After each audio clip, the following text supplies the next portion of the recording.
Depuis plusieurs années, l'hôpital d'instruction des armées des Jeunettes à Lyon fait de l'identitovigilance l'une de ses priorités. En décembre 2012, la majorité des services du centre hospitalier, dont le service d'orthopédie, sont équipés de nouveaux bracelets d'identité, les bracelets Omniband, fabriqués par la société Zebra et distribués par la société Luquet et Duranton. L'hospitalisation dans notre service est relativement courte, environ 5 jours. Et ce turnover relativement important nous oblige à une gestion rigoureuse et à être très impliqué dans l'identitovigilance, de façon à assurer en toute sécurité la totalité des actes de soins de notre service. De plus, ce bracelet est accepté et bien toléré par la large majorité des patients hospitalisés dans notre service, grâce à la méthode pédagogique que nous utilisons avant leur hospitalisation. Vous êtes bien passé au bureau des entrées, vous avez fourni carte de sécu, carte de mutuelle, la carte d'identité, justificatif de domicile. Après un passage au bureau des entrées, le patient se présente dans le secrétariat du service où il sera renseigné sur l'importance du port du bracelet. Son identité est aussi vérifiée. Les étiquettes, nous on les imprime pour les infirmières. Ça va servir donc pour l'identification des tubes, pour le bracelet d'identification qui est mis sur le patient, aussi pour l'identification bien sûr des dossiers médicaux. Choisir le bracelet Omniband a permis à l'hôpital de conserver son processus interne d'admission. Les étiquettes d'admission patients sont conformes à la norme d'impression GS1 utilisée dans plusieurs pays européens. Dès la préparation des soins, les étiquettes sont contrôlées.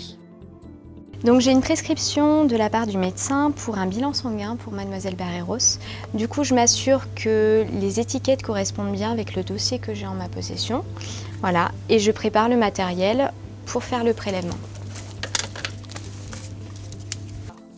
Dès l'hospitalisation du patient, l'infirmière met un bracelet d'identité à son poignet. Ce bracelet consiste à avoir votre nom, prénom, date de naissance au poignet tout au long de l'hospitalisation. Donc c'est un bracelet qui est étanche, vous pouvez prendre votre douche avec, il n'y aura pas de problème. Je vous laisse vérifier l'orthographe de votre nom, prénom et date de naissance. C'est tout bon. Les données inscrites sur le bracelet sont intégralement protégées grâce à un rabat transparent sécurisé mondialement breveté. Avant chaque soin, les étiquettes du bracelet et du dossier sont comparées afin d'éviter toute erreur. La sécurité, mais aussi le bien-être du patient, est renforcée par l'absence de fermoir en plastique sur le bracelet Omniband. C'est un fermoir qui est autocollant, donc ce qui permet d'éviter toute lésion avec les petits fermoirs en plastique et une bonne tolérance par le patient. Un risque réduit d'allergie et d'irritation, mais aussi de contamination croisée par projection de sang ou d'une autre substance. Et le bracelet Omniband résiste à une tension de plus de 30 kg, ce qui le rend presque impossible à arracher. L'identification du patient est assurée tout au long de son hospitalisation. On a étudié 4-5 modèles de bracelets qu'on a fait essayer à deux services. Et c'est ce bracelet qui est ressorti comme étant le plus adapté aux critères d'identitovigilance et à l'utilisation dans les services cliniques et à la bienséance et au bien-être du patient. À travers des formations et des semaines thématiques, le comité d'identitovigilance de l'hôpital d'instruction des armées des Jeunettes veille à ce que la sécurité du patient soit optimale.